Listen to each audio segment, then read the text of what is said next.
yacu aho tugenda tureba ibirimo bivugwa mu binyamakuru bigiye bitandukanye. Ubu uyu munsi rero inkuru zirimo zivugwa mu binyamakuru byinshi bitandukanye, ibikorera mu karere ndetse n'ibinyamakuru mpuzamahanga, naho Isiraheli irimo irasana n'igihugu cya Iran. Abasenga rero nimukomeza gusengera ibihugu byombi. Hano turi ku Ibano TV nk'uko bisanzwe.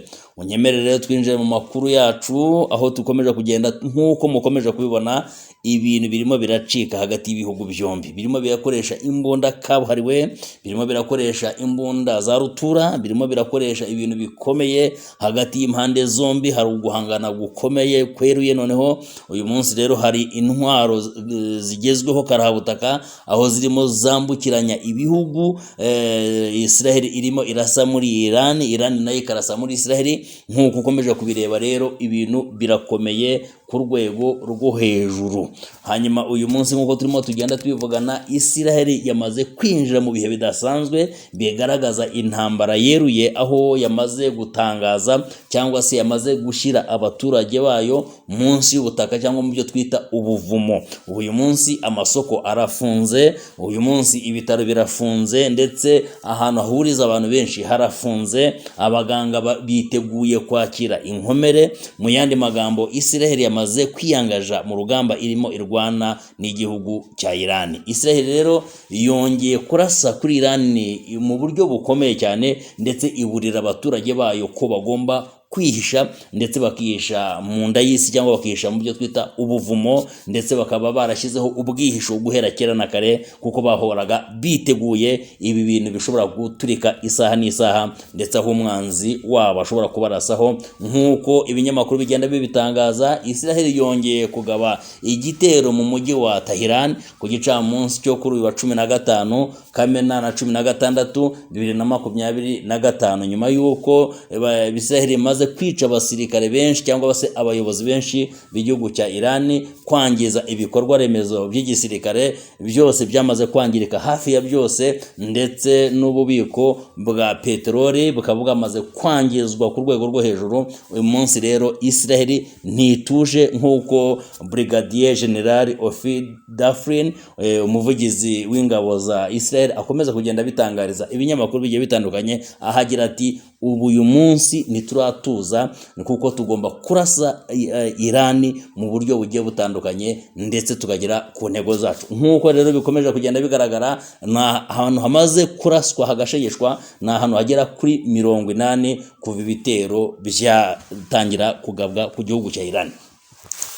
Birimo biraganisha hehe akarere, birimo biraganisha hehe isi muri rusange, ko ubona iyi ntambara isa nkaho arimo ikoreshwa intwaro za rutura, ndetse aho ibihugu birimo birwana ndetse bitanegeranye. Israel irimo irarasa muri Iran itegeze ikoresha ingabo zo ku butaka, Iran irimo irarasa muri Israel itigeze ikoresha ingabo zo ku butaka. Harimo harakoreshwa indege zigezweho, harimo harakoreshwa indege zidafite abapilote, zigendanye n'ikoranabuhanga, zikoresha GPS, zirimo ziyoborwa n'ibyogajuru, kandi ku bihugu ku mpande zombi. Mu yandi magambo, ubungubu icyo turimo tuvuga, nk'uko ubungubu ibirimo biba nakamaramaza. Israel ifite ubushobozi bwo kunesha Iran, cyangwa se Iran ifite ubushobozi bwo kunesha Israel, nk'uko bikomeje kugenda bitangazwa n'abasirikare ba Israel, ndetse aho bibasiye akarere ka Tehran barimo bakarasa ku rwego rwo hejuru, barimo bashaka kukangiza ku rwego rukomeye. Ibinyamakuru bikaba birimo bivuga ko muri Tehran nta bwihisho buhari, nk'uko Israel ifite ubwihisho munsi y'ubutaka mu mujyi wa Israel, aho tugiye tureba muri Tel Aviv, harimo abaturage bamaze kwihisha munsi y'ubutaka. Ariko hano muri Tehran muri Iran, abaturage babuze aho bihisha, abaturage babuze amerekezo, barimo baragenda bihisha, basohoka muri uyu mujyi bihisha hirya no hino. Kandi Israel irimo iratangaza ko nta gahunda ifite yo guhagarika urugamba.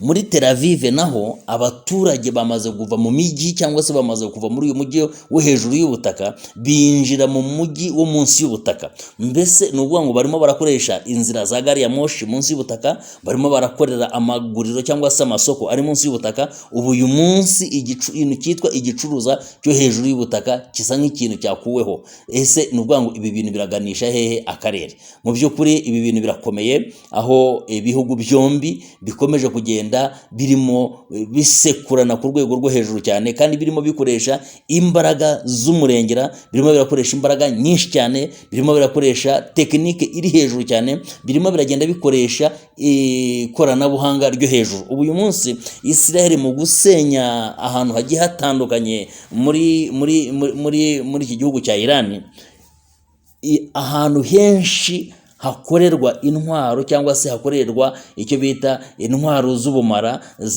hatunganyirizwa ubutare bwa uranium ndetse hatunganyirizwa nucleaire. Israel imaze kwashyira muri target, ahenshi hamaze kwangizwa. Ndetse tubonye mu binyamakuru ko abayobozi benshi barimo abagaba b'ingabo, barimo ab'ubutasi, barimo abiperereza, barimo abashinzwe za operation zikomeye muri Iran. Israel yamaze kubashyira mu bipimo yabishe. Ariko si niki kiribuze gukurikira nyuma y'ibi bintu? Ese Iran iribuze kwihanganira ibi bikorwa bya Israel ku butaka bwa Iran, cyangwa se Iran nk'uko bikomeje kuvugwa, nk'uko umuyobozi wayo mukuru Kamera akomeje kubigenda bitangaza, avuga ko agiye kwihorera ku mbaraga ku kiguzi cyose gishoboka, agiye kwihorera ku kiguzi icyo ari cyo cyose cyasaba igihugu cya Iran, agomba kwihorera kandi agatanga isomo rya gisirikare kuri Israel. Ese ibi bintu biri buze kuganisha he akarere? Ibi bintu biraza kuganisha he isi? Ese nibiri buze kurangira ibihugu byose byisanze muri iyi ntambara nk'uko bikomeje kugenda bigaragara? Mukomeze rero dukomeze kugenda duhanga amaso, ariko abasenga musengere ibi bihugu, abasenga musengere Israel, abasenga musengere igihugu cya Iran, kuko iyi ntambara ishobora kuganisha isi mu bibazo bikomeye cyane, kuko ibi bihugu byombi ni ibihugu usubiye mu mateka bifitanye inzigo, kuko igihugu cya Iran cyahoze kera cyerageze gukoloniza igihugu cya Israel, aho ibyo twitaga ubumedi n'ubuperesi. Uyu munsi rero nkaba nibaza ko amateka adashobora kongera kwisubiramo, kuko Israel yigobotoye ingoyi y'igitugu ndetse no gutwazwa igitugu. Ni iki kiri buze gukurikiraho rero muri uru rugamba rusa nkaho noneho rweruye rwatangiye ku mugaragaro? Ni iki kigiye gukurikiraho? Munyemerere nk'uko dukomeje kugenda tubireba, umuriro watse hirya no hino, ndetse isi yakangaranye. Ubu uyu munsi isi yabuze ikivuga ndetse yabuze n'ikitangaza. Ibihugu byose byacecetse, kandi harimo harakoreshwa imbaraga zirenze iby'ibindi bihugu. Ni ukuvuga ngo imbaraga zirimo zikora zirenze ibindi bihugu, harimo harakoreshwa imbaraga zikomeye cyane, ku buryo uyu munsi kuba wabona icyo utangaza byagorana cyane. Hanyuma rero igihugu cya Iran kikaba gifite umugambi ukomeye, cyangwa se umugambi mubisha wo kwivuna umwanzi, ndetse kugira ngo niba Israel hari abantu imaze guhitana b'abayobozi, bano basaza b'abagenero bamaze kuburirwa irengero, ibisasu byamaze kwambura ubuzima, ntabwo igihugu cya Iran kiri buze guceceka, kandi Israel nayo ikomeje kubera amaso igihugu cyayo. Sinzi ukuntu biri buze kugenda rero, ariko aho birimo bigana, mukomeze abasenga musenga, bafata uburyo marifate, kuko bikomeje kugenda bihindura isura. Turakomeza kugenda tureba amakuru yaragezweho, tubapodetinga nk'uko bigiye bisanzwe. Hano ni Kwibano TV, ntukibagirwa gukora subscribe, ntukibagirwa gushyiraho comment.